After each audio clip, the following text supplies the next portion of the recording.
Om Namo Bhagavate Sri Ramana Namaskaram. From this month onwards, I will begin explaining the verses of discussing and explaining the verses of Uڵḷadu Nāṛpadu Anubandham.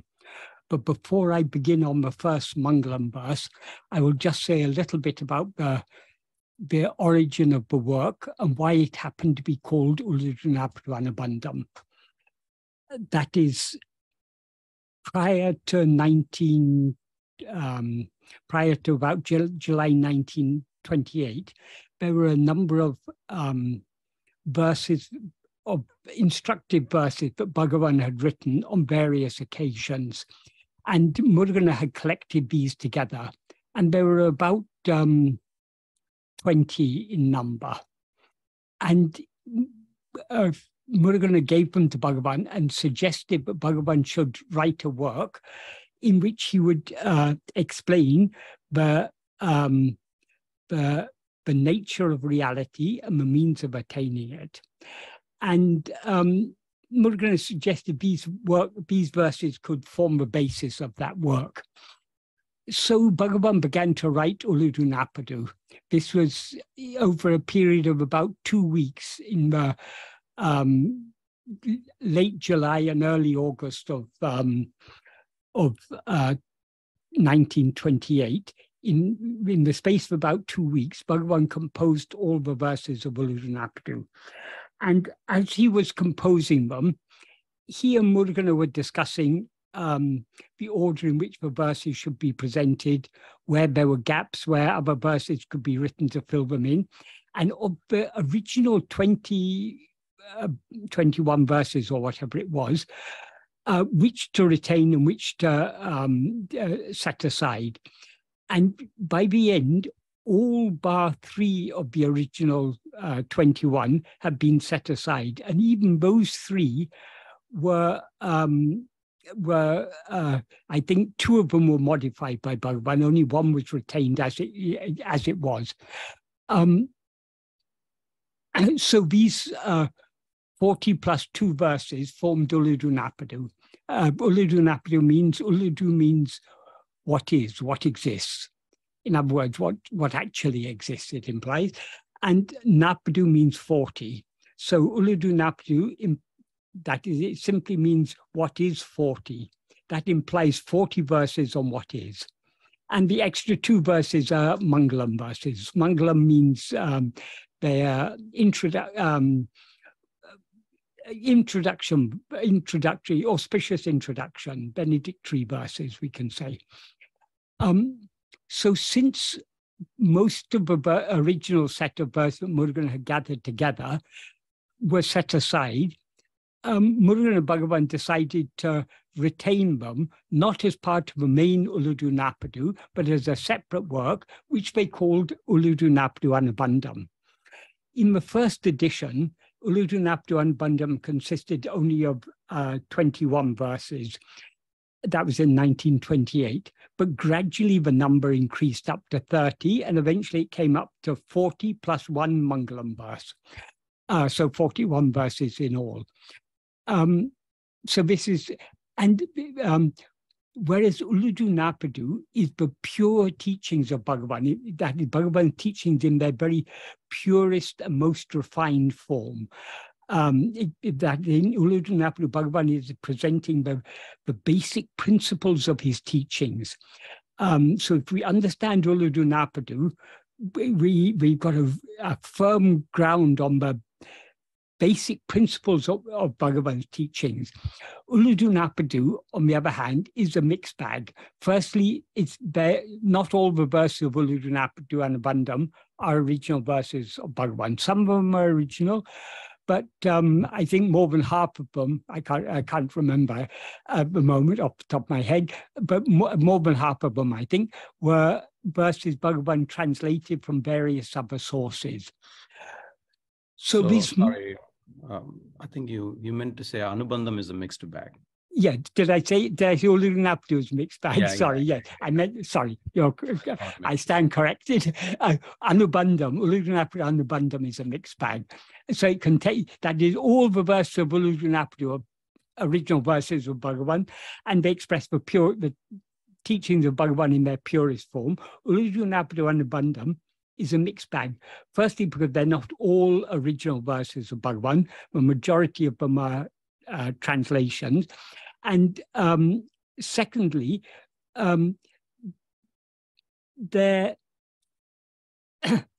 whereas some of the verses are particularly some of the original verses composed by Bhagavan are expressing the deeper aspects of his teaching, others are more general. They're not really central to Bhagavan's teachings.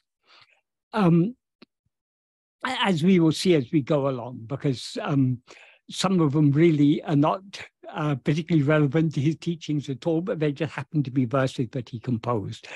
And some of the verses that were later added in Uڵļadu Nāṛpadu, some of the original verses of Bhagavan, actually they were part of Guru Vachaka Kavai. Often when Murugan composed a verse, Bhagavan would sometimes compress a 4-line verse into 2 lines, or sometimes he would, and then he would sometimes add another 2 lines in front of that to make a more full verse, or sometimes he would condense 2 verses composed by Murugan into 1 verse.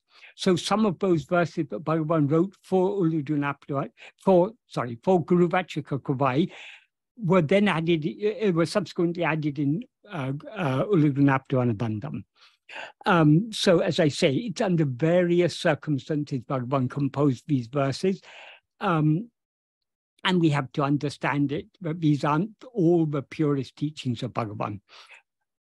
Now we come to a verse that I'm going to be discussing today, which is the Maṅgalam verse. There's only 1 month, whereas for Uڵļadu Nāṛpadu there are 2 Maṅgalam verses.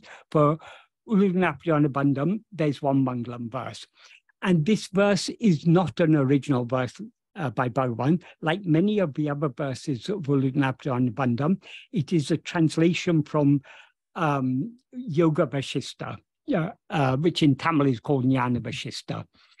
The Tamil work Jnana Vasishtha, or Jnana Vasishtam, as it's called in Tamil, is actually a translation of the Laghu Yoga Vasishtha, which is a condensed form of the whole of, I think the whole of Yoga Vasishtha runs to more than 30,000 verses.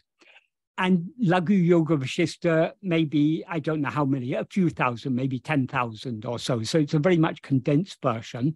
And the Laghu Yoga Vasishtha is what has been translated into Tamil as Jnana Vasishtha. So there are many verses that are in the original complete work of Yoga Vasishtha, but are not included in the Tamil work, Jnana Vasishtha. This is one such verse.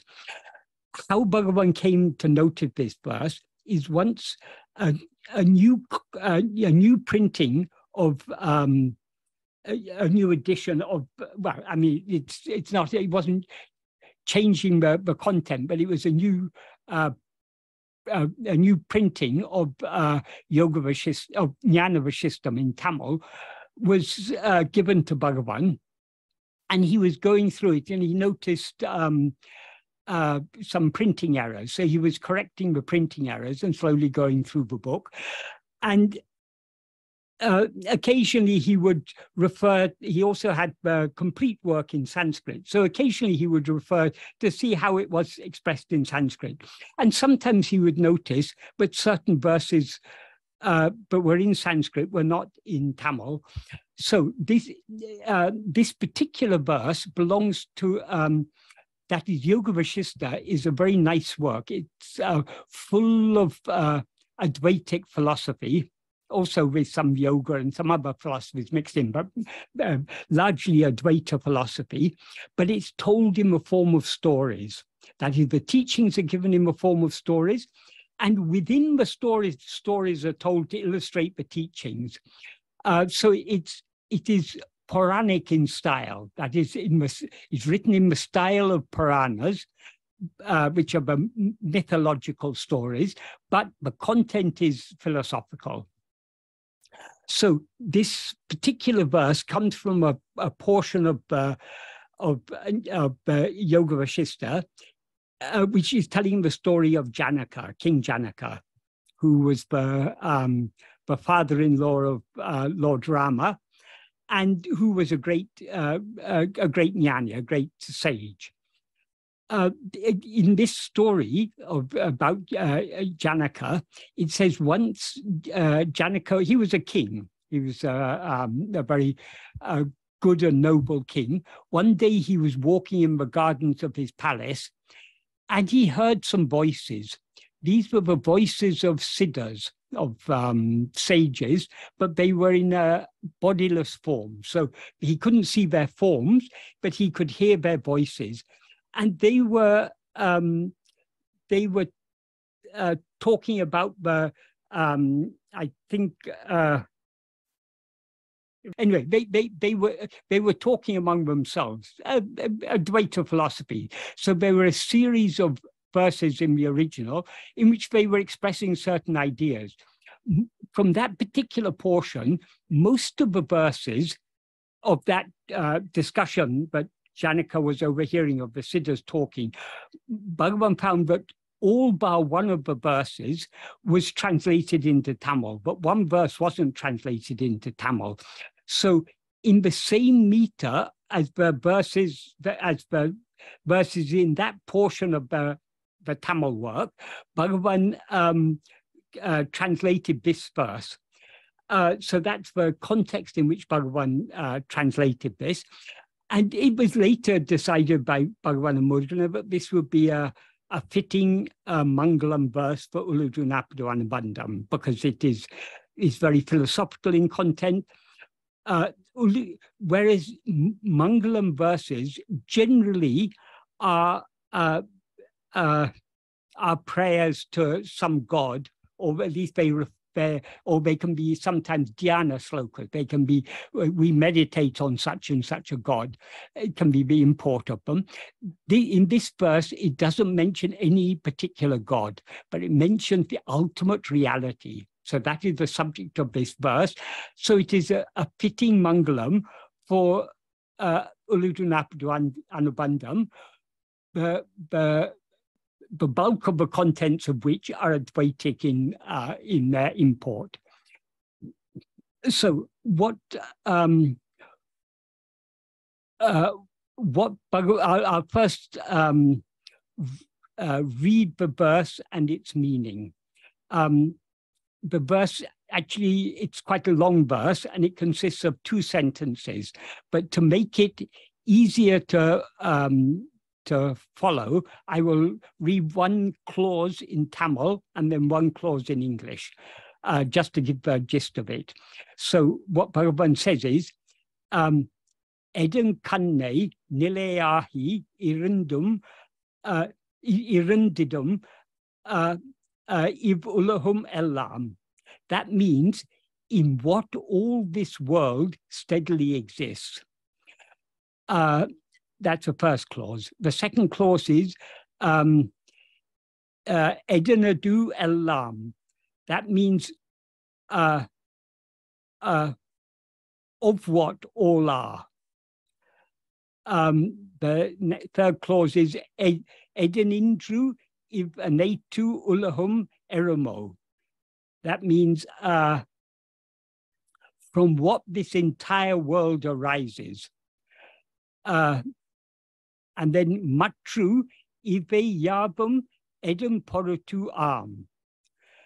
That means as well as for what all these are. edaṉāliv 𝘕vaiyāmu ellam yirundiḍumiv. That means by what all this world arises.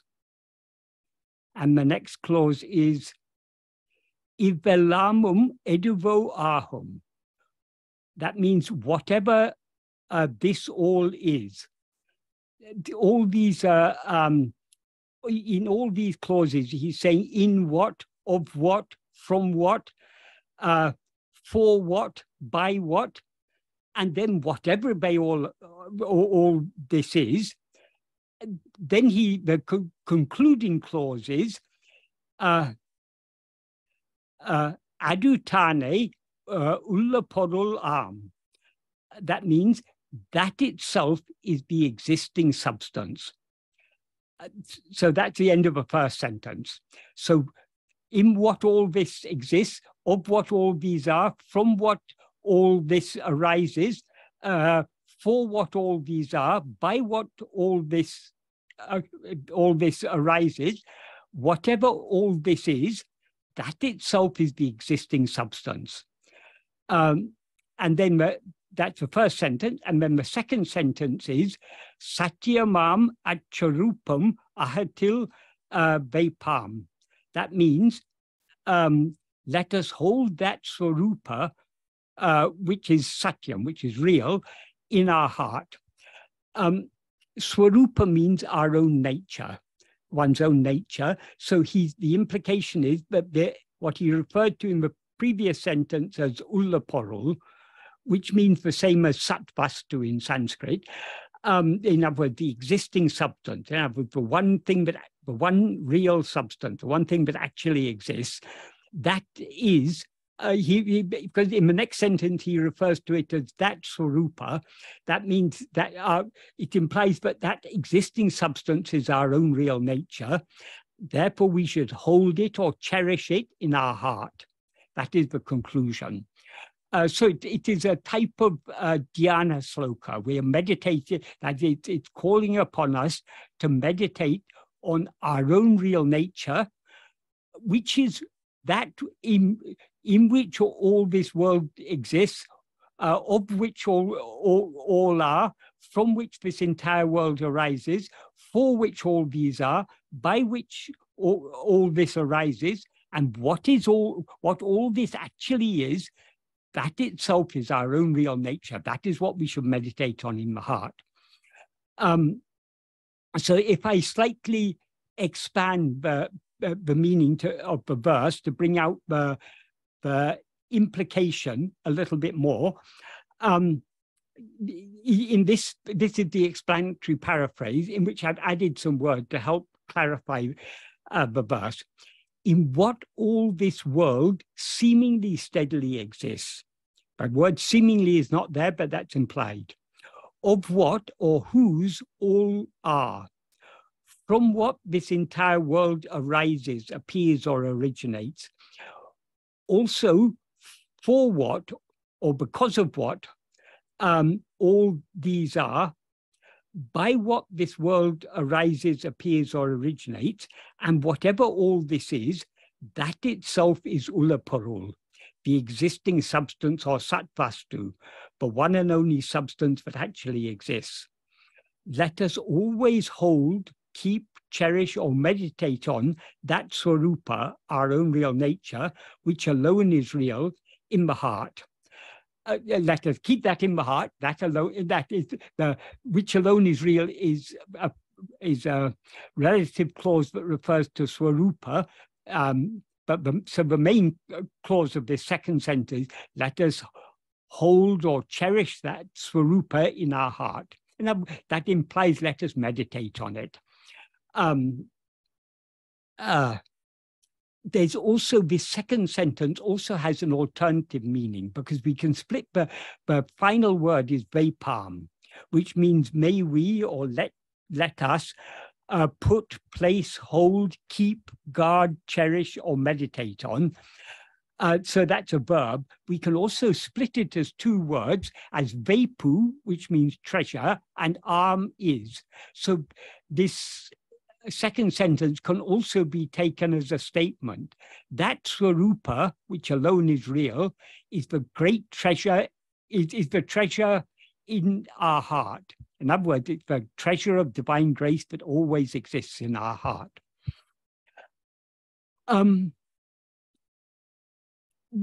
What is to be, before I proceed further, I just one thing, that is one in each of the clauses of the first sentence, he's referring to all. He talks about 𝘕õllahum ellam and varying variations of that. 𝘕õllahum ellam means all this world. It can also imply, though ullahum is singular, it can also imply all these worlds. Whatever world, the world of waking, the world of dream, the heavenly world, the lower world, the worlds of hell, all imaginable worlds, or all possible worlds, all are implied here. Well, not all possible worlds, all worlds that seem to exist in any state, all are implied here. In other words, he's referring to these imply all worlds and hence all phenomena. So all phenomena appear in, that is, they exist in, they belong to, and they arise from, and their purpose is, and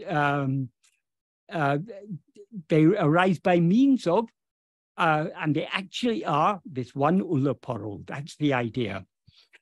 So if we hear about something that we haven't heard about before, we naturally, if we're curious to know more about that thing, there are a series of questions, but we would naturally ask about it. We would ask, so we are told about this thing, all these worlds. So what questions can we ask about it? In what do all these worlds seem to exist? Whose are they? From what do they arise? For what are they? In other words, for what purpose are they? Or for the sake of what are they? By what do they arise? What actually are they? These are the questions that are answered in the first sentence of this verse. And it answers each of these questions, each of these six questions, or each of these, six questions, yes, each of these six questions. And the answer it gives to all of them is the same, namely yuḻaporuḻ or satvastu, the one and only substance that actually exists. That alone is that in which, of which, from which, for which, by which, and which all these actually are. So that is the idea. And that yuḻaporuḻ, as he implies in the second sentence, that yuḻaporuḻ is swarupa, our own real nature. And then after asking these six questions, the only question that remains to be asked is, okay, if all these are just that one thing, then what are we to do with that thing? What we are to do with it, Bhagavan says, it's not something, because it's the underlying reality, we cannot actually do anything with it. But what we can do, we can fix our mind upon it. We can cherish it in our heart. We can, in other words, we can meditate on it lovingly in our heart. That is the implication. And how do we meditate on it? By turning our entire attention back within. What is to be another point, but the important point to notice in this verse is in order to emphasize that all these worlds are in no way independent of yuḻaporuḻ, it is referred to in this verse using 7 of the 8 grammatical cases, excluding only the vocative or 8th case. That is in Sanskrit and Tamil and other Indian languages, particularly the older Indian languages. There are basically 7 cases, but 1 extra case is also added, which is the vocative case. The vocative case is the case when you're addressing someone, but in some classifications that's counted as an 8th case. In some classifications it's said there are just 7 cases and the locative is left aside. So the 7 main cases all are mentioned in this verse, but they're mentioned, except for the first 2, they're mentioned in reverse in reverse order. That is whereas in English we refer to cases by names based on Latin. We talk about locative, genitive, ablative, and so on. In Sanskrit and Tamil, there's each case is given a number. So and there are 7 main cases. So this verse begins with the locative or 7th case, in what or where. Then comes the genitive or 6th case, of what or whose. Then the ablative or 5th case, from what. The dative or 4th case, for what. The instrumental or 3rd case, by what. And then in the first sentence, finally, the nominative or 1st case, whatever, and that. These are both nominative. That's in the first sentence. And then the accusative or 2nd case is referred to in the 2nd sentence. The word that is syntactically the accusative or 2nd case is accorupam. That's swarupa. Though it is not accusative in form, in other words, it doesn't have the accusative case ending. Syntactically, it is accusative because it stands as the object on which we are to meditate. Of course, it's not an object, it's the reality of the subject, but from a grammatical point of view, that on which we meditate is called the object of meditation. Even if that on which we are meditating is not an object but a subject, still from a grammatical point of view, it is considered as an object, in other words, the accusative case. In English, we don't use cases have almost died out. I mean, in Old English, I think cases were still used. In Latin is a language based on cases. I assume Greek also. The only modern, or at least one of the modern European languages that still uses a case system is German, I believe, though I don't know anything about that. In English, in most cases, we use prepositions in place of cases. Cases means it's an ending, that there's a particular ending that represents what case a noun is. In other words, what its grammatical function is in a sentence. In English, we still retain cases for certain pronouns. For example, I is the nominative case. Me is the accusative case. My is the genitive case. And the other cases we form by adding prepositions. By me, of me, for me, and so on. So the pronouns still, the cases are to some extent still retained in English, but basically the case system has almost died out in modern English, but it's still retained in, I mean, it's there in older European languages, it's still there in German, and it's still there in most Indian languages.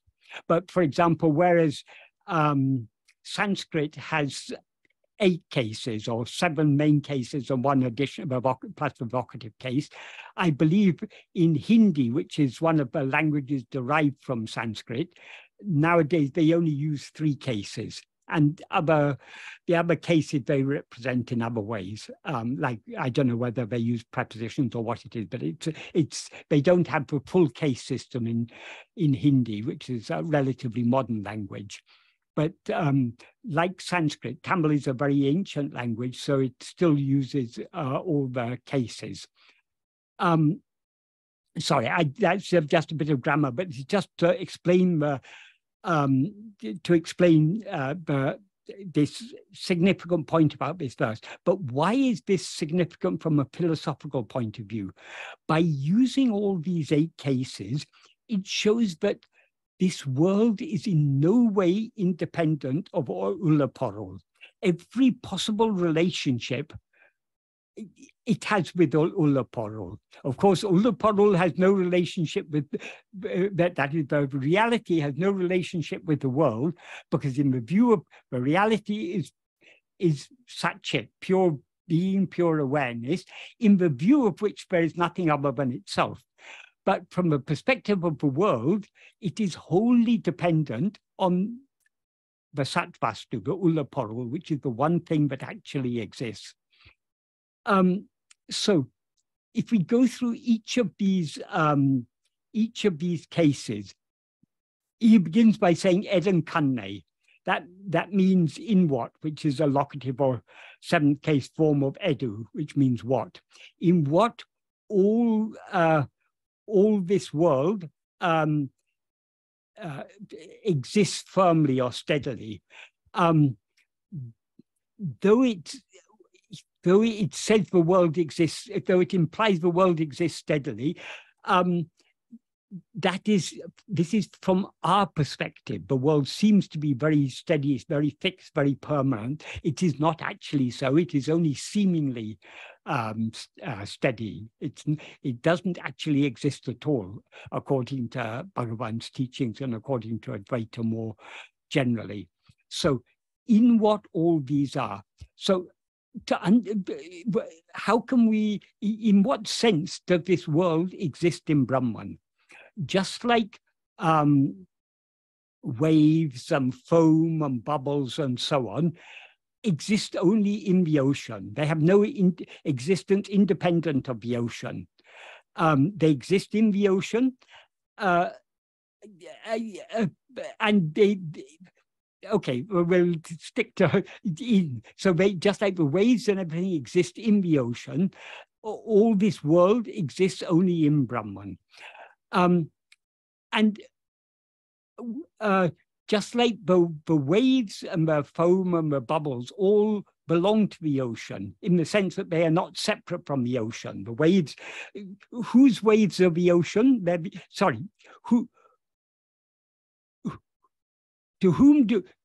Whose are the waves? They are the ocean's waves.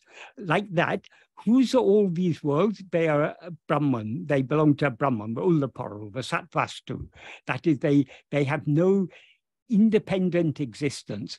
Here, how Bhagavan expresses that in Tamil is edaṉadu. Yes, edaṉadu ellām. That means of what all. That means of what are all these. Of what means whose. This is the genitive case. The genitive case is often described as a catch-all case because the genitive is used to express many different types of relationships. We can see that with how we use the word of in English, because of represents the genitive case. In English, we also represent the genitive case by apostrophe s. But if you think about the ways we use of, it doesn't only represent possession. For example, if I ask, whose is this book? There it's a case of possession. But we often use the genitive case or the equivalent of the genitive case in other cases. For example, if you say, if you're living in America, you can say, my president is Joe Biden. That doesn't mean Joe Biden belongs to you. That it's a relationship. Joe Biden is the president of America because you happen to be a citizen of America. Therefore, Joe Biden is your president. So of represents many different types of relationships. We also, for example, talk about the city of Paris, the city of Rome, the city of New York, the city of London. Does that mean that New York is the possessor and the city is its possession? No. City of New York means the city that is New York. So like this, the genitive case is used in so many, it covers so many different types of relationship. But the purpose in this verse, why all the cases are used to show that any possible relationship, because the world is wholly dependent on Brahman, it stands in every possible relationship to Brahman. Brahman means yuḻaporuḻāñ, sattvastu, the one thing that actually exists. And And then, just like the waves and the bubbles and the foam exist in the ocean and belong to the ocean, so this world exists in Brahman and belongs to Brahman. So that's the 7th and 6th case, the locative and genitive cases. And then the next case he uses is edaṉkaṇṇē. Edaṉkaṇṇē means from what? That is the ablative case. So edaṉkaṇṇē if mahattil that means meṛumō, from what all this world arises. So from what does this world arise? It arises only from satvastu. Just like the waves and bubbles, again, we can use this analogy, arise from the ocean. Or we can even say the snake arises from the rope. In other words, what the underlying reality is the rope, but what appears from the rope appears to be is a snake. So that appearance of a snake arises from the rope, so to speak. In the same way, this world is just an appearance. So it appears from, it arises from, and it disappears into, subsides into yuḻaporuḻāñ. And then the next relationship he talks about, this is the more difficult one. 𝘕vaiyāvu edaṉkaṇṇē that means, mattru means also. That's just added there for the poetry. 𝘕vaiyāvu means all this. edaṉkaṇṇē means for what? But for what purpose are all these? This is a bit more difficult to explain, because the normal way it's explained, well, there are different ways. In theistic religions, they say, what is the purpose of this world? It's all God's lila. It's all God's play.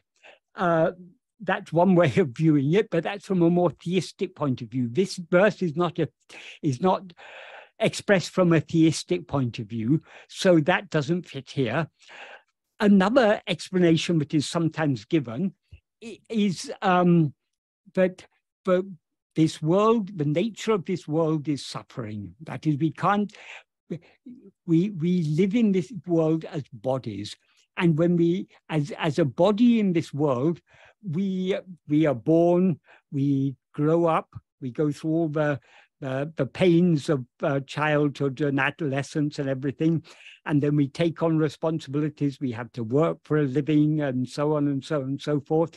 Then we're liable to get sick or to have accidents, or we may be caught in pandemics or wars or famines, all sorts of troubles we are liable to face in life. And even if we have a relatively materially comfortable life, we still have worries. We have worries about we may have worries about money, about how to pay the bills, how to pay the mortgage. We may have worries about whether we're going to lose our job because they're making people redundant or try and cut back, or we may have worries about our elderly parents who are sick. We may have worries about our children who aren't studying well at school, or who aren't in good health. And so many things in life can cause problems to us. And then eventually, after going through all these troubles, we grow old and we grow sick, and eventually we're all going to die.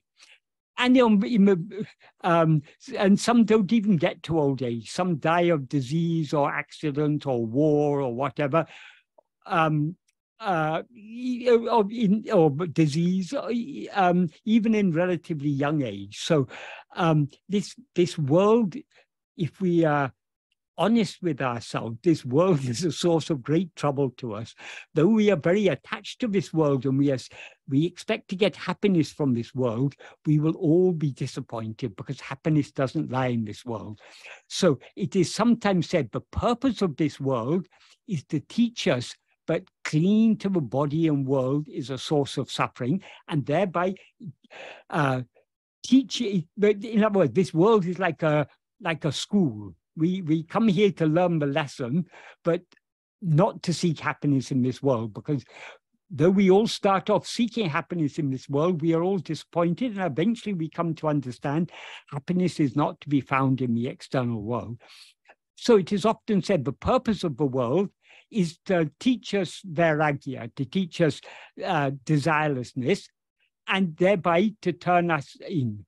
But that is a purpose for us as the jiva. How is that a purpose for Brahman? Brahman doesn't need the world. Brahman doesn't need to suffer in order to then seek liberation. Brahman is ever free, ever blissful. So it is difficult to explain how this world exists for Brahman. In his Tamil commentary, Sadhuam has explained, because there's no very satisfactory way of explaining how this world is for Brahman, the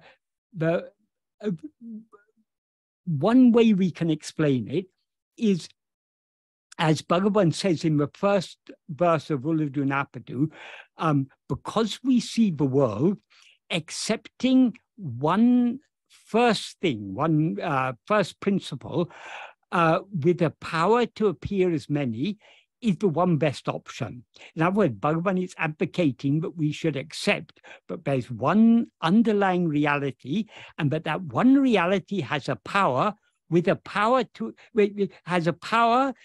appear as many, to be seen as many. That is, the reason he gives for that is Nam Ullahum Kandalal, because we see the world. So how is that a reason for this conclusion? Because we are one. We who see the world are one. The world we see is multiple. So all this multiplicity exists in the view of one. So since the multiplicity exists in the view of one, namely ourselves, this multiplicity depends for its semi-existence upon the semi-existence of ourself as the seer of it. So the world doesn't exist independent of us. All this multiplicity appears in the view of only one thing, namely ourself as this ego, this mind that sees the world. So since we are one, that all things depend, all other things, all the things we know depend upon us as the knower. Without a knower, there's nothing known. So all things that are known depend upon the knower. But the knower is ego, which appears in waking and dream and disappears in sleep. Since it appears and disappears, it is not real. So it must have an underlying reality. That from which it appears and into which it disappears, that is the reality. So it's reasonable to take, since ego is one, since the knower is one, here Bhagavan is talking about our own experience. That is, we see many others, and because we take ourselves to be a body, we take every body to be a self, an ego, just like us. So it seems to us that there are many people, many others are seeing the world just like we're seeing it. But exactly the same appearance is there in sleep. In sleep, it seems to us that there are many other people in the dream, and all those other people are perceivers of the dream just like us. So it seems to us while we are dreaming. But when we wake up from a dream, we recognize the only one who was seeing that dream was ourselves. All those other people were just a part of the dream. Even the person we took ourselves to be was itself a part of the dream. So all this multiplicity appears in the view of one. And since that one rises and subsides, it's reasonable to infer that it rises from one and subsides in one. That one is the model, the one first principle that Bhagavan refers to in the first verse of Uڵḷadu Nāṛpadu Anubandham, and he says it has a power to a nanabam shakti. That means a power which becomes many. In other words, it has a power to be seen as many. That power he refers to there so Brahman, that power is actually the mind. As Bhagavan says, for example, in the fourth paragraph of Uڵļadu Nāṛpadu, the fourth paragraph of Nāna, he begins by saying, Manam embadu atmaswarupatilulla or Adiseya Shakti.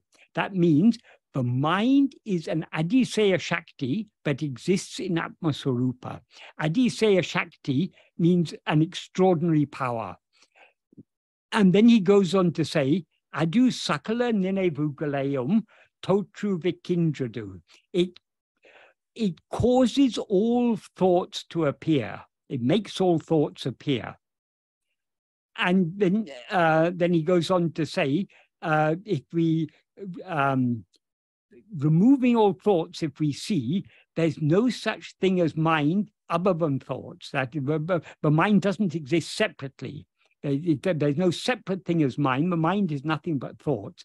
Therefore, thought alone is the nature of the mind. And then he goes on to say, Ninevugale tabitu jagam endro porul anyamai ile. Excluding thoughts, there is no such thing as the world. So the world, according to Bhagavan, is nothing but thoughts. And to whom does the world appear? It appears only to the mind, which is itself a thought. It's the first thought. And the mind is a power that exists in Atmaswarupa. So the power he's referring to in the first Maṅgalam verse of, in the first verse of the main text of Uڵļadu Nāṛpadu is this Adiseya Shakti, which is otherwise what is called Maya. But Maya is nothing, as Bhagavan said, Maya is nothing but ego or mind. That is, so long as we see the multiplicity, we have to, it is the best option is to accept, but there is one thing that has the power to appear as all this multiplicity. Actually, from the perspective of that one thing, there is no multiplicity, but from our perspective, there seems to be. So why does that one first principle, which is what he refers to in this verse, as in this Maṅgalam verse of Uڵļadu Nāṛpadu Anubandham, as the yuḻaporuḻāñ, the one existing substance, why does it have this power? Because it alone exists, it is therefore infinitely free, because there's nothing other than it to limit its freedom. So since it is infinitely free, it has what is called Swatantra Shakti. Swatantra means freedom or independence. So it has the power of freedom or independence. So since it has that power, it can either remain as it is, just as one, or it can appear as many. So it has that, that's why it has that power. Of course, that power is not real. What is real is only the yuḻaporuḻāñ. But from our perspective, because we see all this multiplicity, we can explain this multiplicity by saying it's all only an appearance. And how does it appear? By a power that belongs to that yuḻaporuḻāñ, that to Brahman, in other words, to our own real nature. So since it has that swatantra, that freedom, it can either remain as one or it can appear as many. Of course, it always remains as one, but it has that freedom to appear as many. So because it has that freedom, for the sake of its freedom, we can say all this world exists. That is the explanation given by Sadhu Om. Another explanation we can give is all that is said in this verse, this Maṅgalam verse of Uڵļadu Nāṛpadu Anubandham, all this ultimately is from the perspective of ego. Because in the perspective of Brahman, the one existing reality, the one real substance, the Sattvastu or yuḻaporuḻāñ, there is nothing other than itself. So there is no multiplicity, there's no world or anything. So because we see the world, we have to, this world cannot exist independent of the world. It seems to exist. As I said earlier, it seems to exist only in the view of ego. And even ego seems to exist because it doesn't exist permanently. Here we have to clarify this. Another important philosophical point that Bhagavan often mentioned is what actually exists must always exist. What doesn't actually exist, what doesn't really exist, whatever doesn't always exist, doesn't actually exist, doesn't really exist, even when it seems to exist. This philosophical principle is touched upon by Lord Krishna in the Bhagavad Gita. In chapter 2, verse 16, he says, in the first half of that verse, he says, there is no existence of what doesn't exist, and there's no non-existence of what does exist. So what do we understand from that? When he said there's no existence of what doesn't exist, that means what doesn't exist can never exist. It never actually exists. It may seem to exist, but it doesn't actually exist. And because he says there's no non-existence of what is existent, that means what exists must always be real. It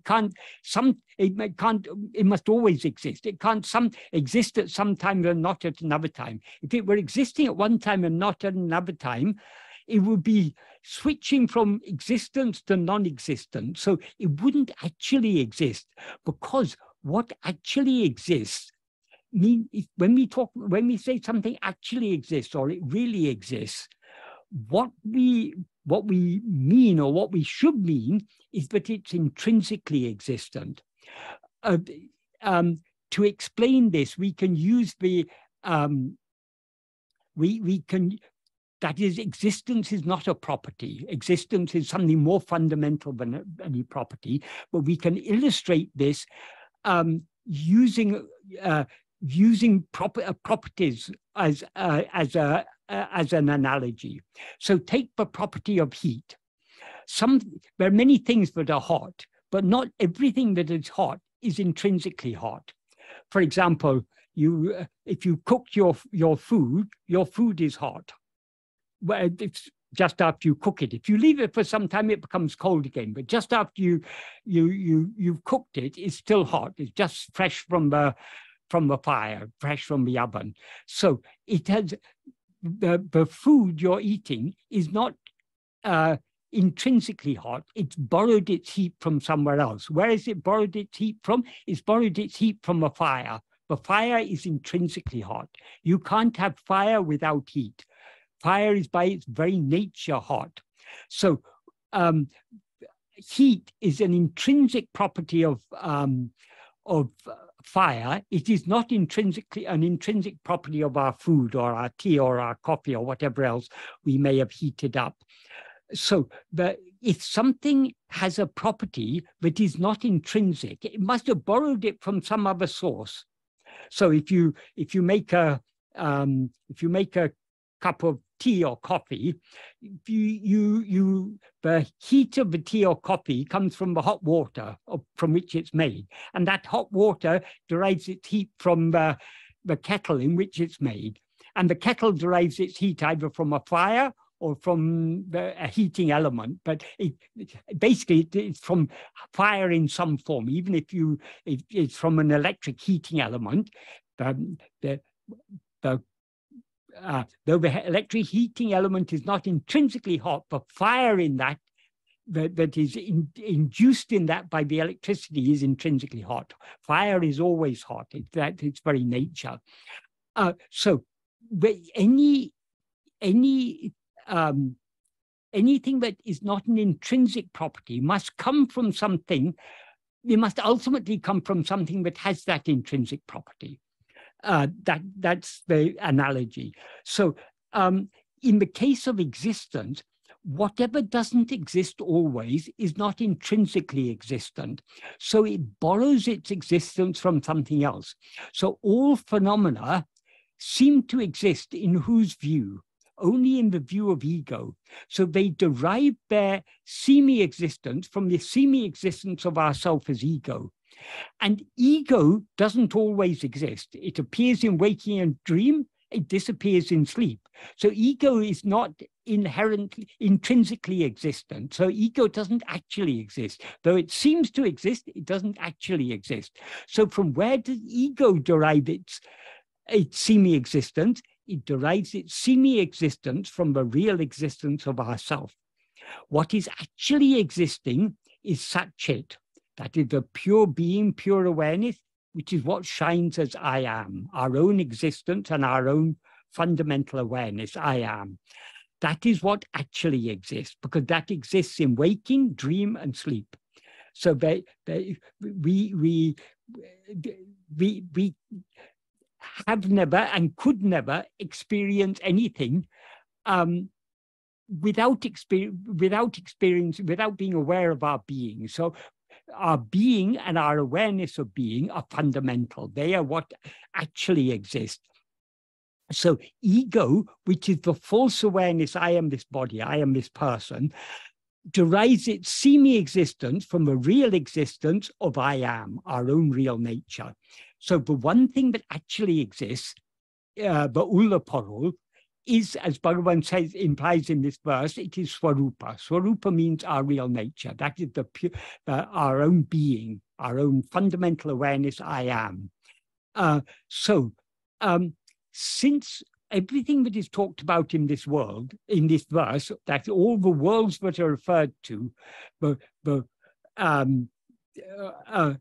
since all of these exist only in the view of ego, they exist in the view of ego, they arise, they belong to ego, it's ego's perception. The whole world is nothing but ego's perception. It's ego's awareness or knowledge of the world. The world has no existence independent of ego's knowledge of it. So everything exists in ego, it exists of ego, it exists, sorry, I'll just go through all the options in this verse again. That is, it exists in ego, it's ego's, it belongs to ego, it is that from which, ego is that from which everything else arises.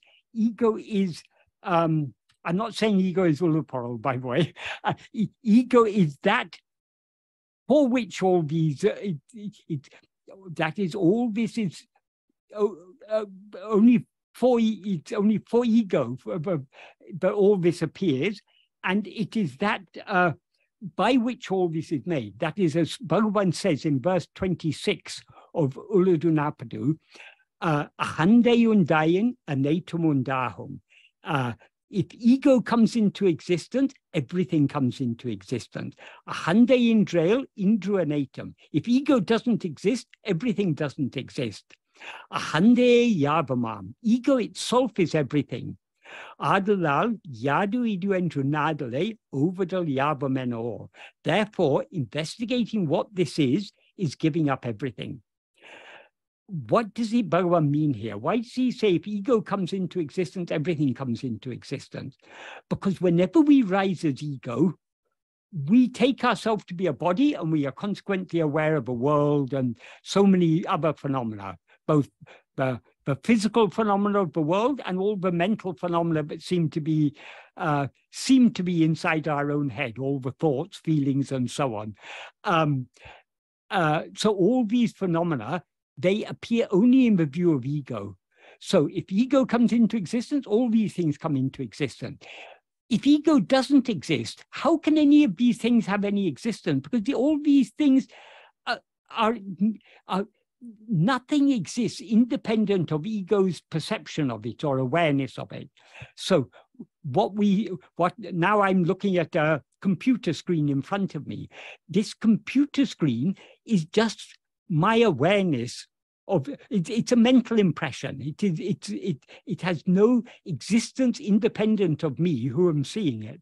So everything, because everything exists only in the view of ego, when ego comes into existence, everything comes into existence. When ego doesn't exist, everything doesn't exist. Therefore, ego itself is everything. What does Bhagavan mean when he says ego itself is everything?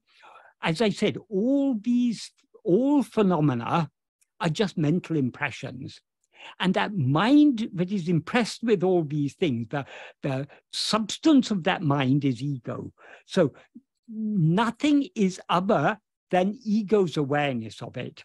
So all these are only, Sadhguru expresses it nicely in his commentary in this verse. Wait a minute, somewhere I noted he said, Ullahum ahande arivinum verandru. That is, the world is nothing other than the awareness, then ego's awareness. That is, the ego's awareness of it is the implication. Just like Bhagavan says in verse 6 of Uڵļadu Nāṛpadu, Bhagavan says,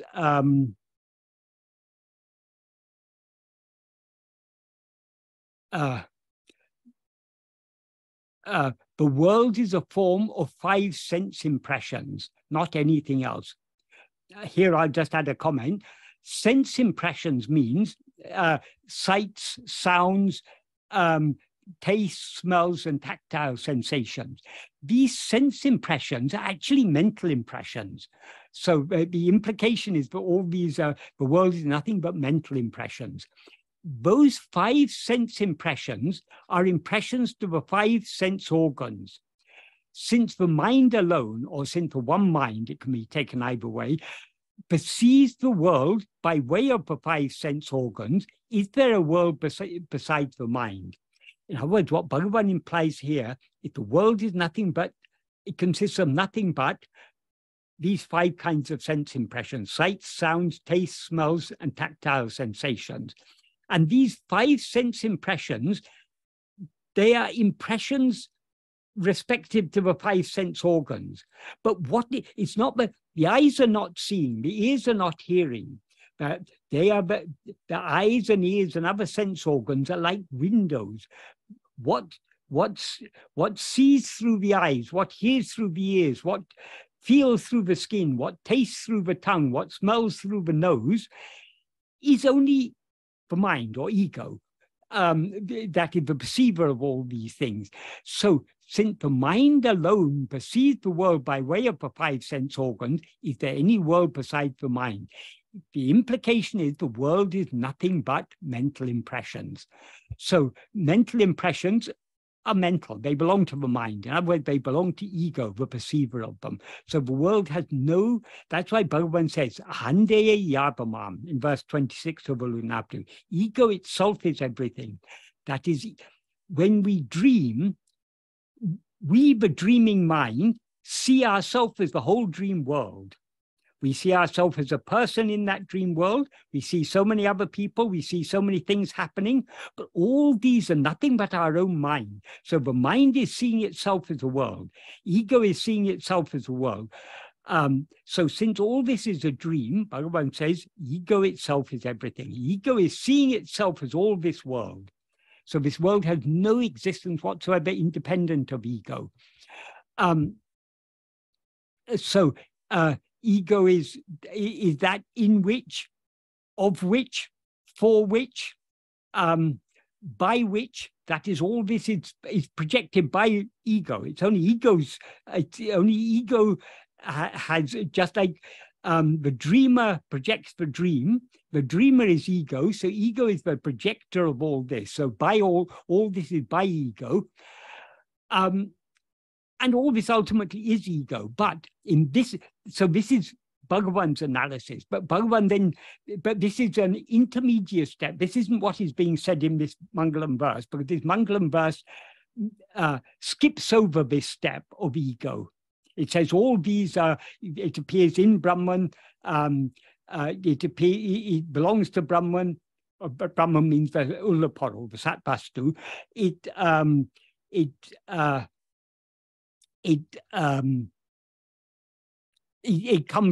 appears from Brahman, it appears for Brahman, and it appears by Brahman, and it is Brahman. That's what this verse is saying. All of these we could equally apply to ego, but ego is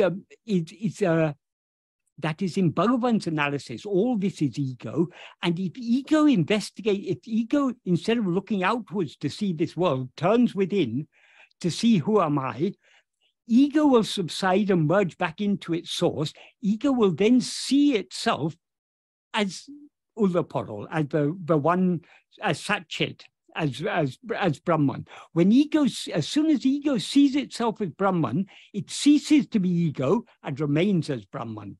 So if we understand this verse, this Maṅgalam verse, in the light of Bhagavan's teachings, we can bring in this intermediate step of ego. So we can say, ego is that in which all this world appears, whose all that is, of which all this world is. In other words, whose world it is.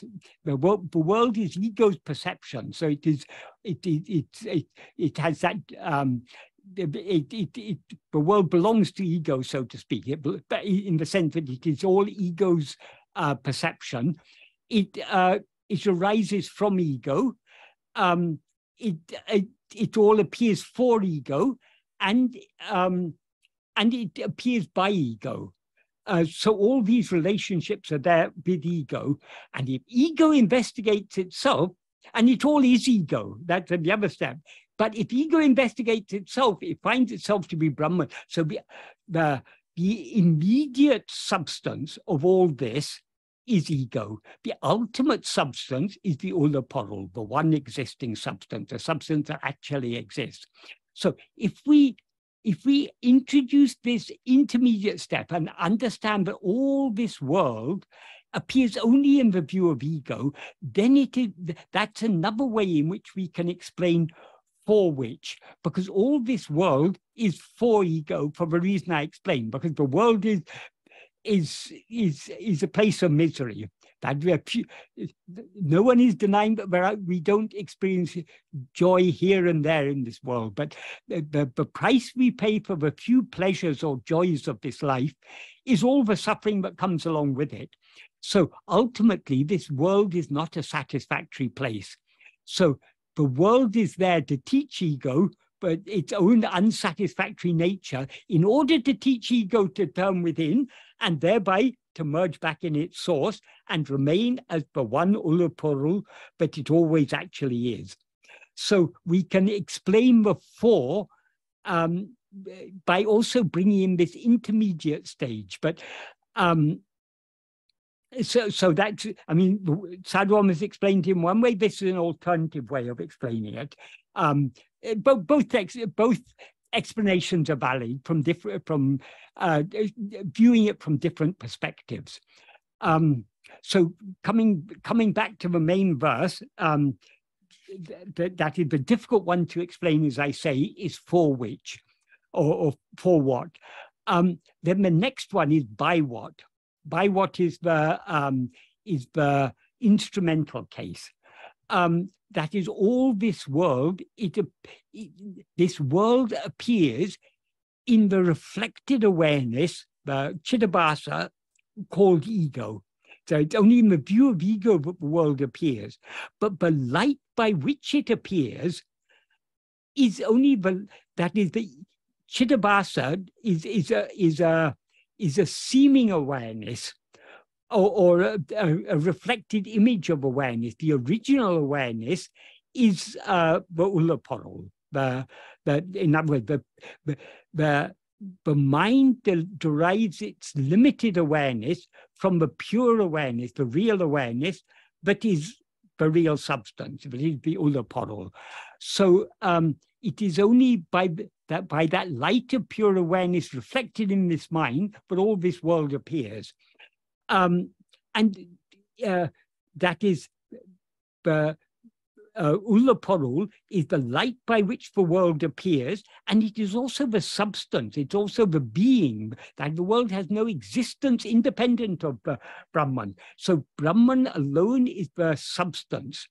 Here, when it says by, where it's using this by, it's not talking about the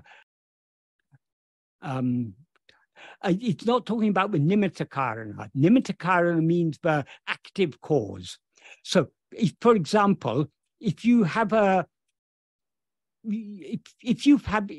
table, if you ask what is the cause of the table, there are three causes. You can talk about the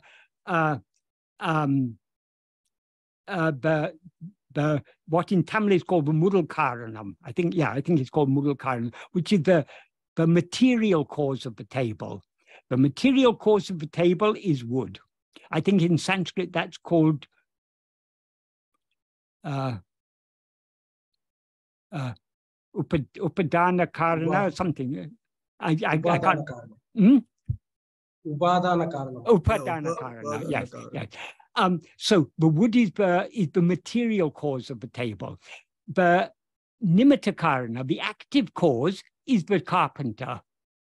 And you can also point out to a third cause. The carpenter couldn't make the table with his bare hands. He needs instruments. He needs saw and drill and hammer and all sorts of instruments. So those are the instrumental causes. In Tamil, they're called tunai karana, the auxiliary or auxiliary causes. We could say instrumental cause, but sometimes instrumental cause we can call it, but it's not. We shouldn't confuse it with the nimitta karana, which is the active cause. That is the carpenter. So in the case of the world, generally, most religions say God is the nimitta karana. God has created this world. But according to Advaita, Brahman doesn't create this world. Brahman is the substance out of the vastu or the porul out of which the world is made. It's the ultimate substance. So just like the rope is the substance that appears as a snake, Brahman is the substance that appears as all this world. So Brahman is the upadana karana, or in Tamil they say mudal karana, the primary cause, the substantial, the material cause. Not the Brahman is material, but it's the substantial cause, we can say. So in that sense, all this is by Brahman. So by what all this world arises. So without Brahman, this world could not appear, because Brahman is both the substance that appears as the world, and the light. The substance means it is the existence that appears as this world, and it is also the awareness by which the world appears, in the light of which the world appears. Of course, the world appears only in the mind light, but the mind derives its light from Brahman. And then he says, if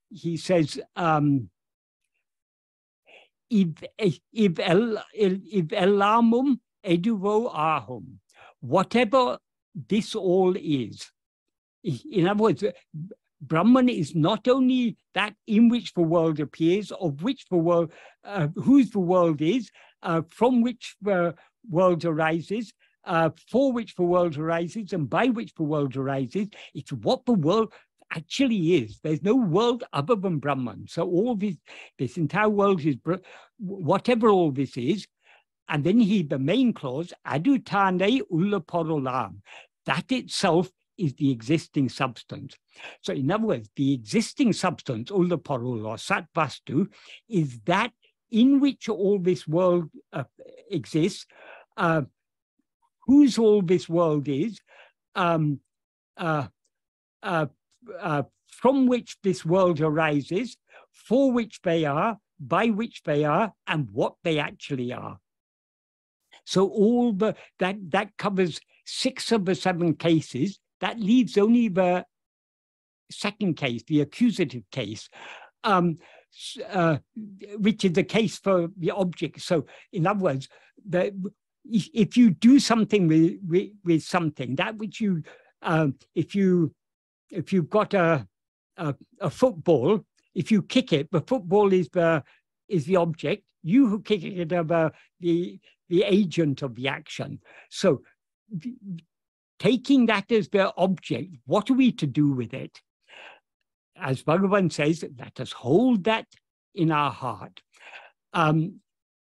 In the Sanskrit original of this verse, the word swarupa is not there. I think Yeah, I think it's not there.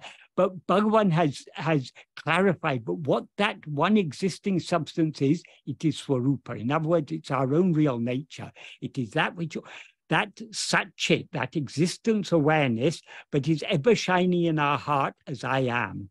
So let us hold that in our heart, or the word he uses to hold, vaippām,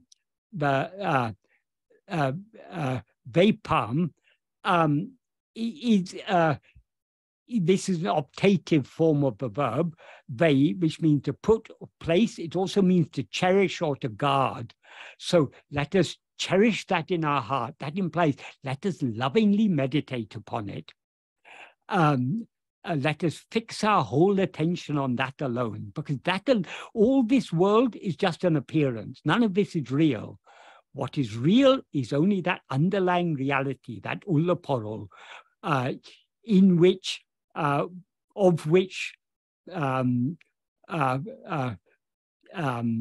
which, for which, and by which all this appears. That the underlying reality, the underlying substance, what all this actually is only that yuḻaporuḻāñ. So rather than attending to the world or attending to anything other than ourselves, let us cherish that which is always shining in our heart as I am. Let us cherish that. Let us hold on to that. Let us meditate on that. That is the import of this verse. So this is a very fitting introduction, Maṅgalam, to this work. And he just he starts with this verse and he ends with a very nice verse in the concluding verse of Uڵḷadu Nāṛpadu. Wait a second, I'll see if I've got it here. Yes, what he says in the concluding verse, just to show how he begins with talking about holding on that Swarupa in our heart, and what is the fruit of holding on to that Swarupa in our heart. He says in the very final verse of Uڵḷadu Nāṛpadu Anubandham. What he says in this verse is, Akila Vedanta Siddhanta Sarate Aham Unmayāha Arivan. That means I shall truly proclaim the essence of the final conclusion of all Vedanta. So what is that essence of the final conclusion of all of Vedanta? He said very beautifully, Aham Settu, I dying. That means Aham Adu Ahil. I, if I is that, or if I becomes that, it doesn't literally become, but when the ego dies, we then remain as that. So if I is that, Ari Vuru Vam Ab Aham, that I, which is the nature of awareness, or whose nature is awareness, Adei Micham, that alone remains. Ari, know this. So if we meditate on this Swarupa, which is the one yuḻaporuḻāñ, in which, by which, for which, of which, from which all these appear, if we meditate on forgetting all of this, forgetting all the worlds, forgetting everything other, and holding on to the Swarupa alone, if we hold on to that, ego will thereby die. And when ego dies, we will then recognize what I actually is nothing other than that Swarupa. That is the true import of the word I, what I actually refers to, as Bhagavan says in verse 21 of Upadesha Undiyā, Nānenam sopporul amadu nālame, Nānatra tukutum undi para, Namadimme nikatal undi para. That by that he's referring to what he was talking about in the previous verse, which is that one reality, that one purna vastu, or as he says in Sanskrit, paramapurna sat. Yes, he describes it as paramapurna sat. So that paramapurna sat, which is what appears as shines forth spontaneously as I am I when ego is annihilated. Bhagavan says in verse in verse 21, he says, Nānenu sattiyamā madudāṉē nānatratukatamundipara namadimainikataloundipara.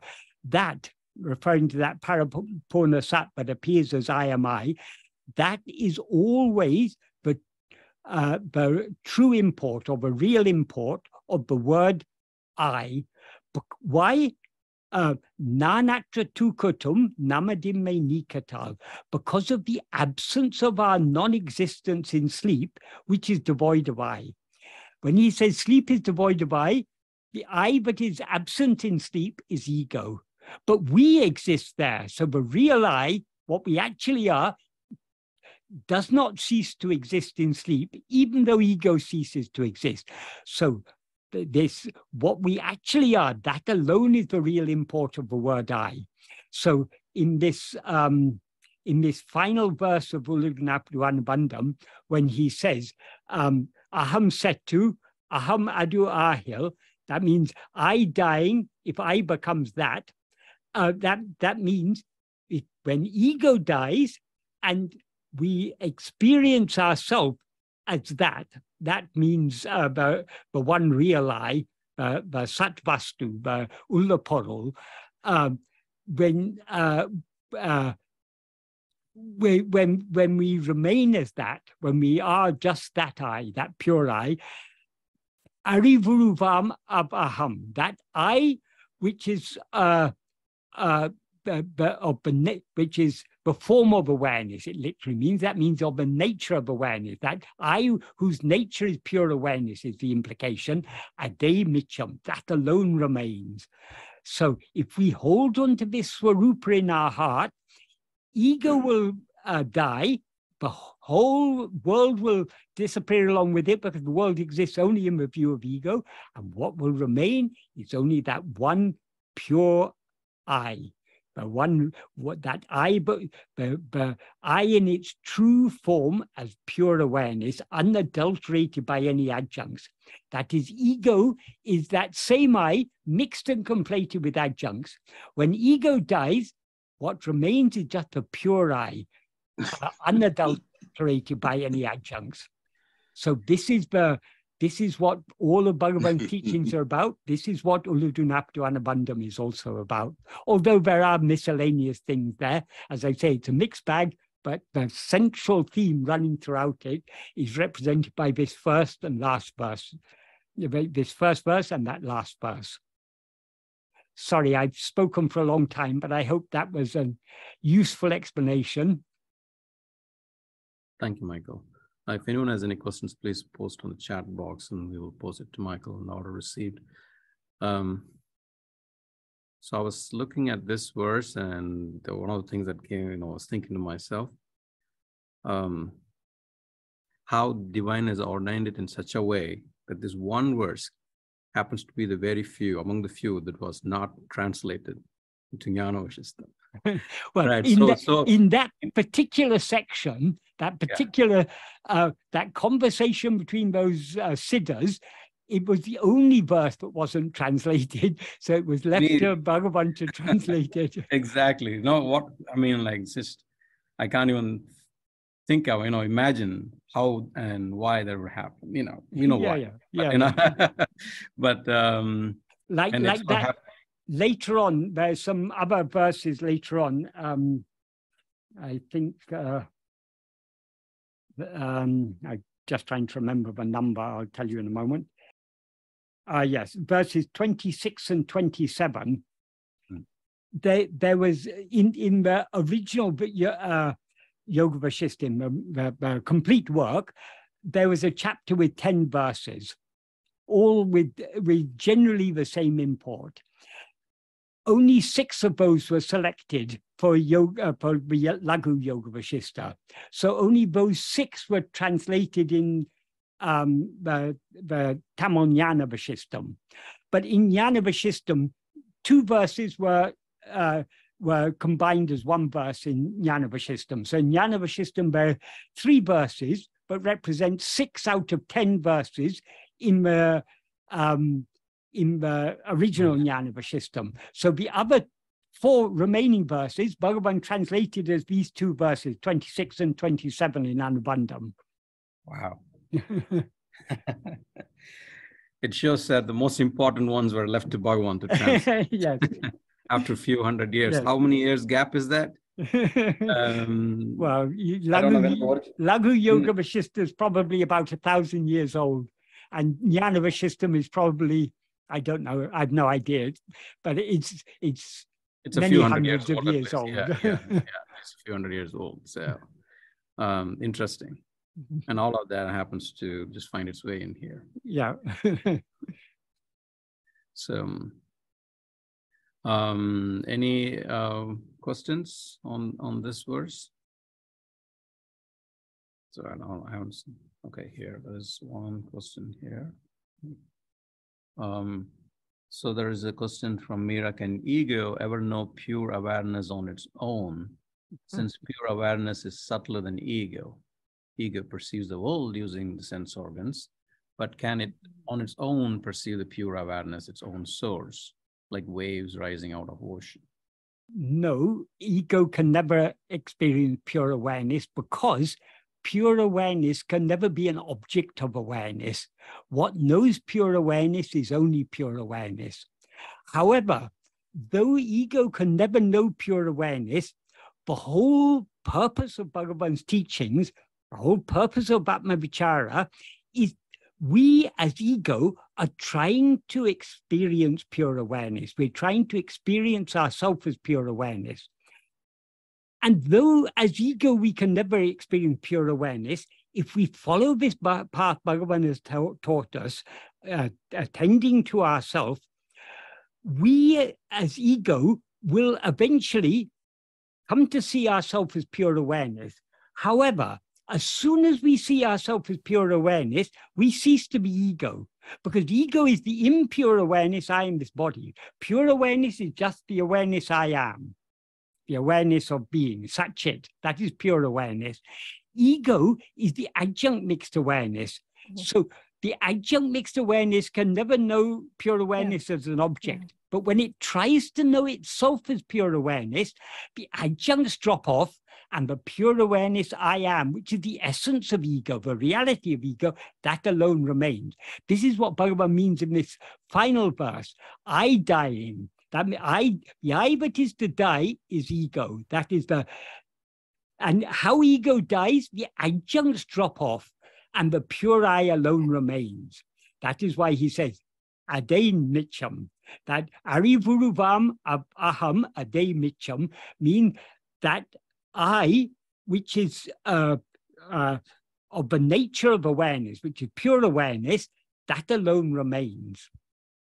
So, thank you, Michael. Though ego can never know pure awareness, ego needs to try to know pure awareness.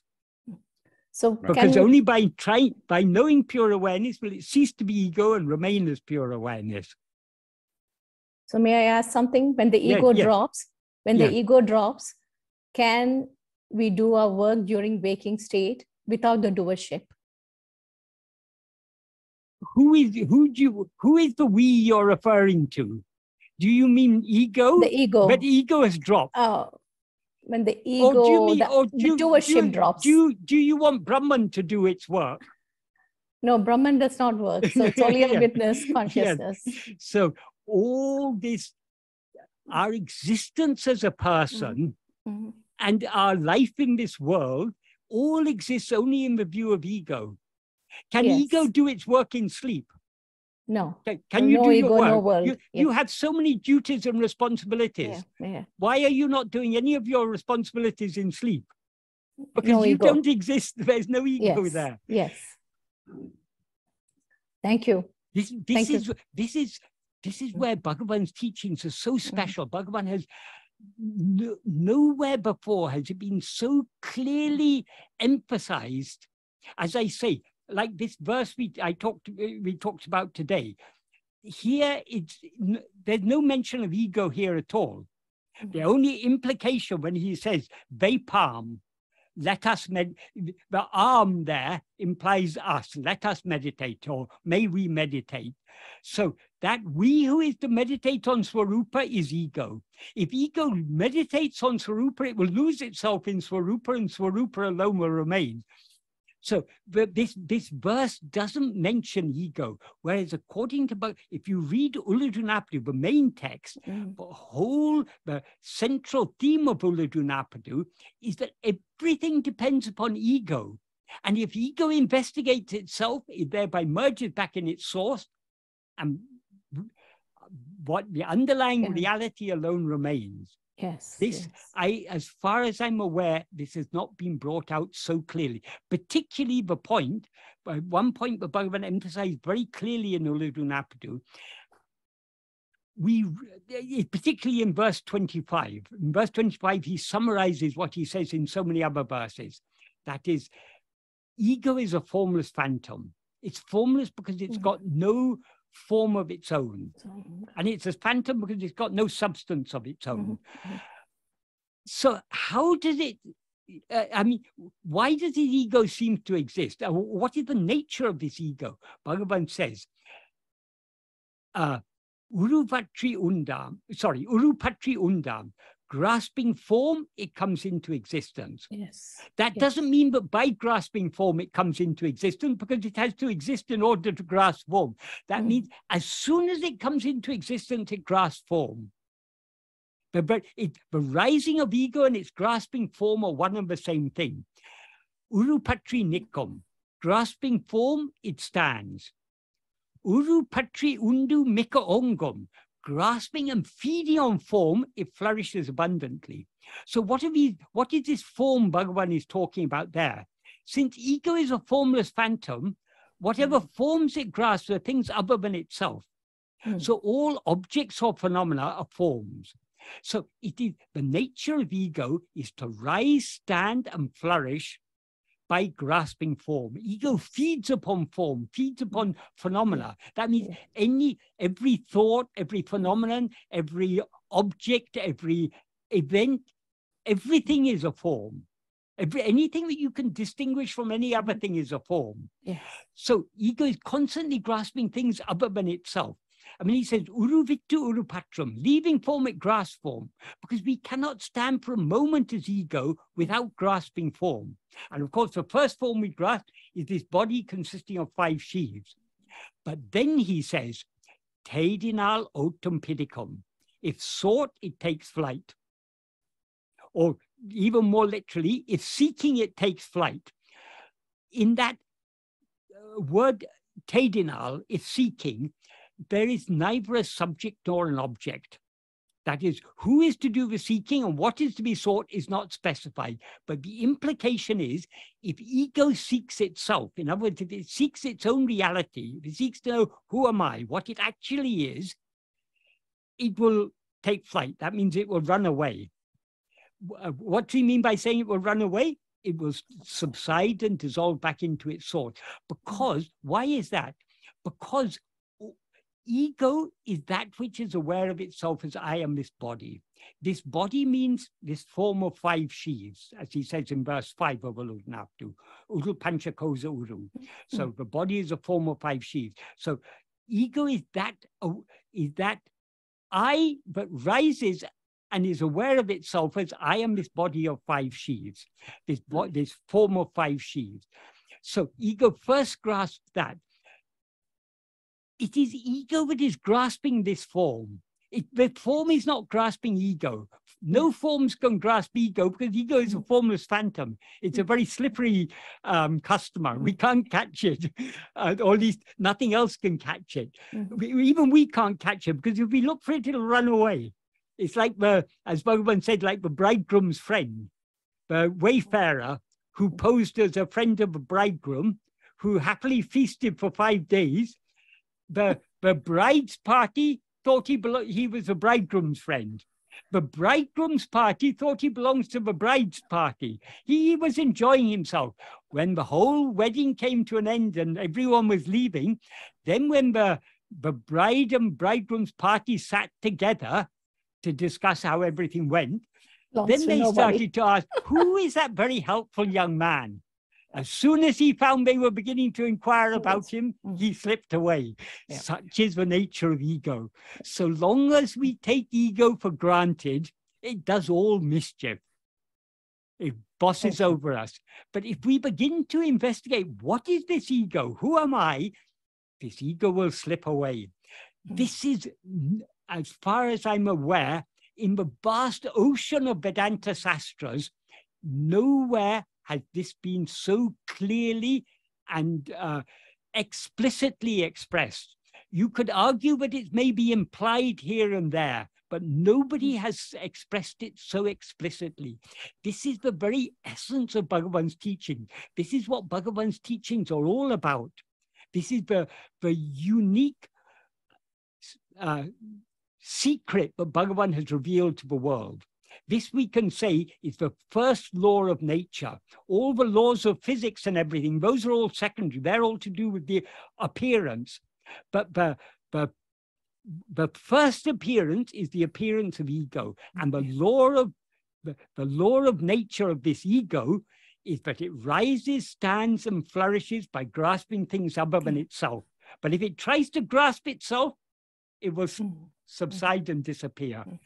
Thank you so much. But it rises, it cannot stand without grasping form.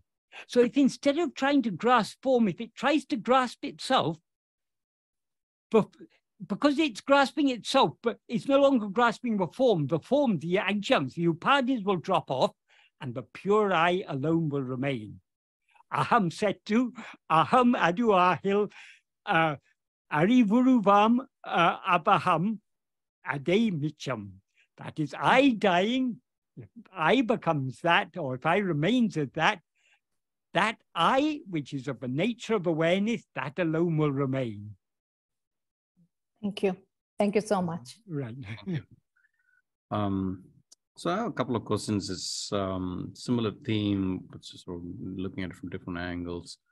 How can we, Ram asks, how can we use mind to eliminate mind? It seems we need to do that, meaning we need mind to do that. However, wouldn't it become a paradox that the outward-looking mind can never get rid of the outward-looking mind. So long as we're looking outwards, we'll continue looking outwards. The mind is a mind so long as it's looking outwards. So as Bhagavan said, all other sadhanas, all other practices, they take the existence of ego or mind for granted. And they use that mind to try and control the breath, or to do puja, japa, dhyana, practice bhakti, all good, all very, very good things. But it's still using that mind in the outward-looking mind. The outward-looking mind can never know the truth. The outward-looking mind can never destroy itself. However, that same mind which is looking outwards at other things, instead of looking outwards, if it turns back to look within, to look at itself, to see who am I, it thereby ceases to be mind and remains as the pure awareness. Right. That is what Bhagavan is explaining in verse 25 of Uḻḷadu Nāṛpadu. The nature of ego is to rise, stand, and flourish by grasping form. So long as we continue grasping form, we are feeding ego, so we cannot get rid of ego. So we can do all sorts of good actions. We can do all sorts of charity and noble deeds. We can make so many sacrifices for the sake of others. We can worship God. We can do puja. We can do japa. We can do dhyana. We can do all sorts of yogas. We can do all the 8 limbs of yoga and everything. But we still cannot kill this ego because we're still looking outwards. So long as we look outwards, so long as we grasp anything other than ourselves, we cannot destroy ego, nor can we destroy ego by merely stopping thinking, which is the aim of yoga. Yoga's chitta vritti nirodha. The aim of yoga is to curb the mental activity. What happens when you curb mental activity? The mind will subside, but it subsides only in laya. Every night when we fall asleep, we curb all mental activity. Chittavritti Nirodha is achieved every night. So if you want to achieve Chittavritti Nirodha, very simply, get tired and you'll automatically fall asleep. That is Chittavritti Nirodha. But the next morning it all rises again, because that is manolaya, not manonasa. So how to bring about manonasa? As Bhagavan says in verse 13 of Upadesha Undiya, he says, dissolution of mind is of two kinds, laya and nasa. What is subsided in laya will rise again. If its form dies, it will not rise. In other words, if we subside in nasa, we will never rise again. So how to bring about the destruction of the mind? Bhagavan says in the next verse, verse 14, if the mind which will subside by means of breath control, before it subsides completely in laya, he doesn't say that, but that's the obvious implication. If that mind is sent on ārvari, then only will its form die. So what is that ārvari? Ārvari has two meanings. It means ārambari, the investigating path. In other words, the path of self-investigation, atma vichara. It also can be taken to mean the one path, or ārvari can also mean aruvari. What is that one path? What is the one path by means of which the mind will subside? Only self-investigation. So whether we take it to mean one path or the path of investigating, it implies the same. Only by turning our attention away from everything else back towards ourselves. We shouldn't, Bhagavan never asked us to try and stop thoughts. Because if you try and stop thoughts, firstly, it's very difficult to stop thoughts. You need special techniques of yoga to bring that about. Well, it's easy because when we get tired, we fall asleep. But normally in day-to-day life, we can't just bring about the cessation of thoughts, because the ego which wants to bring about the cessation of thoughts is itself a thought. That's why in yoga, they have all sorts of tricks like pranayama to bring about this subsidence of mind. But it's the subsidence of mind, the mind subsides in what is called nivikalpa samadhi. But according to Bhagavan, that nivikalpa samadhi is just like sleep. It's just a state of manolaya. The mind is going to rise from it again, as he says in the 8th paragraph of Nana. Though the mind remains subsided, so long as the breath remains subsided, when the breath emerges, the mind will also emerge and wander under the sway of its vasana. So remaining in nivikalpa samadhi or manolaya does not bring about the destruction or even the weakening of Vishaya vasanas, because the Vishaya vasanas are inactive in that state. In order to bring about the destruction of mind, the only way is to turn the mind back within. That is what Bhagavan means by sending the mind on the ārvari, the investigating path. That means sending it back within to see who am I. When we turn within to see who am I, ego will thereby subside, and ego will see itself as pure awareness, then it will be destroyed. Ego cannot be destroyed merely that is in sleep, but ego subsides. But why does it rise again? Because ego subsides, and what remains in sleep is pure awareness. But ego isn't there to experience that pure awareness, so ego doesn't die. You cannot kill ego in its absence. So ego needs to see itself as pure awareness. It can see itself as pure awareness only by turning its attention back within, withdrawing its attention from all other things and attending only to itself. As soon as it sees itself as pure awareness, it ceases to be ego and remains as pure awareness. That is what is called eradication of ego. That is what is called manonasa. So it is only by this self-investigation that the mind will die. So Bhagavan has made this so clear. So the spurana has to be there. So, what is spurana? What is spurana? Spurana simply means clarity. Right. So the clarity has to be. How to get that clarity? So long as we're looking outwards, our mind is clouded by all our by firstly by our attachment to this body, and then our desires for so many other things. And that is a completely clouded state. In order to get clarity, we need to turn our attention back within to see the source of the light that illumines the mind. The source of the light is our own being, I am. That is Satchit. That is the original light. So the more we turn within, the more clarity we get. That clarity is what is called sparana. And as Bhagavan says, he describes that sparana as aham sparana. Aham means I am I. That is, the more we look within, the more we become aware of ourselves as ourself alone. The more we begin to recognize that what we actually are is not this body or anything else. What I actually am is only I.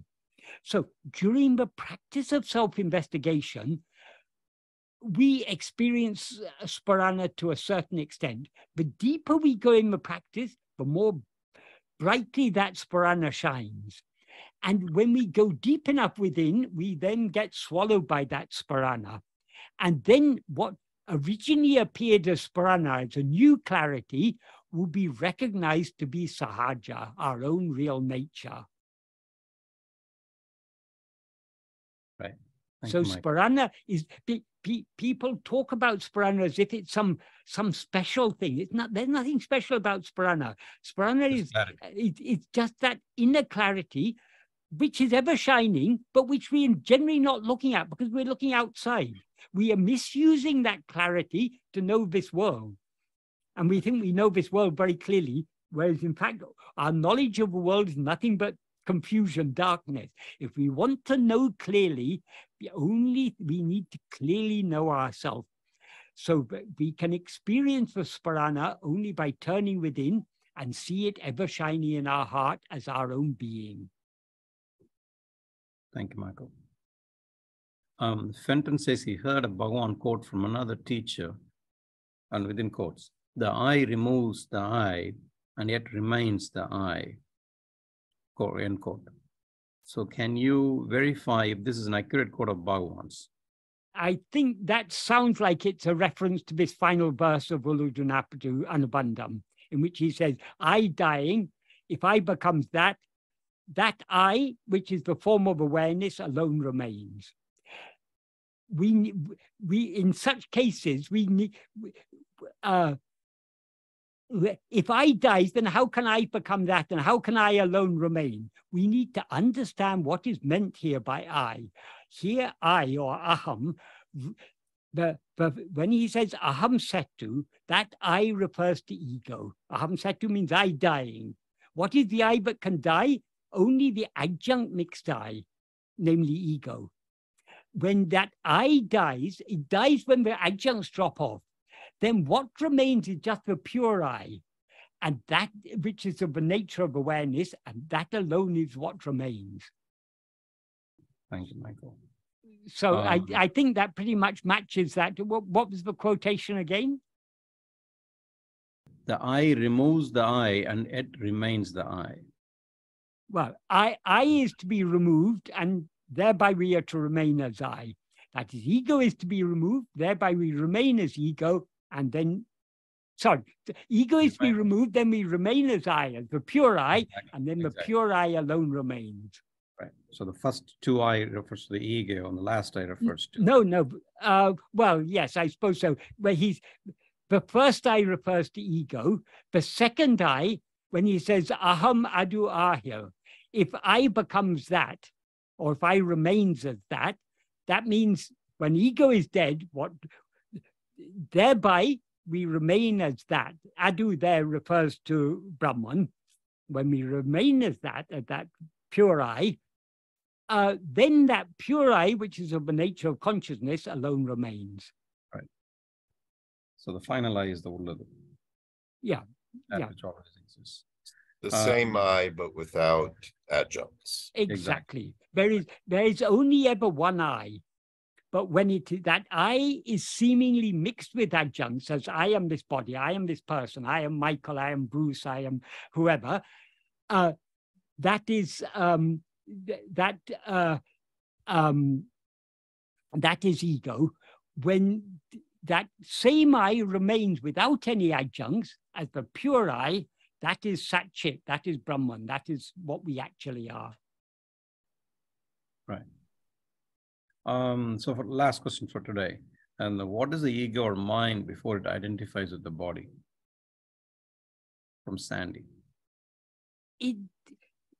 Bhagavan says, that is urupatri undam. It comes into existence grasping form. So ego cannot exist without grasping form. It's very grasping nature that you define as ego, right? It is the grasping, that which grasps, when it grasps, that's what you call that which grasps. Yeah, not the grasping, but the grasper is ego. Right. So the very nature of ego is to grasp a body as I, and then to grasp so many other forms. Instead of grasping other things, if ego tries to grasp itself, then it will tedinalotum pidicum. Then it will subside and disappear, run away, take flight. So this question, what is the ego or mind before it identifies with the body? It's nothing before it identifies with the body. Because it didn't even exist, right? I mean, that... Yeah, it's not ego. Well, before it identifies with the body, and when it ceases identifying with the body, it remains just as pure awareness. But then when it's pure awareness, then it's not ego. Exactly. We can't simultaneously be ego and pure awareness. Yeah, exactly. As soon as so long as we see ourselves as I am this body, we are ego. When we see ourselves as pure awareness, we are pure awareness. Right. That's what they call it, mutually exclusive. Yeah, exactly. So very good. One thing, though they are mutually exclusive, they are not two equal partners. That is, no, exactly. Yeah. Only one is real. And even when we rise as ego, what we actually are is only the pure I. But we cannot experience ourselves as the pure I so long as we rise as ego and thereby mistake ourselves to be this bundle of adjuncts called the body. Right. That's why I like the verse 25 of Upadesavamdhya. I think it's 25. Yes. Knowing oneself without adjuncts is knowing God, because God shines as oneself.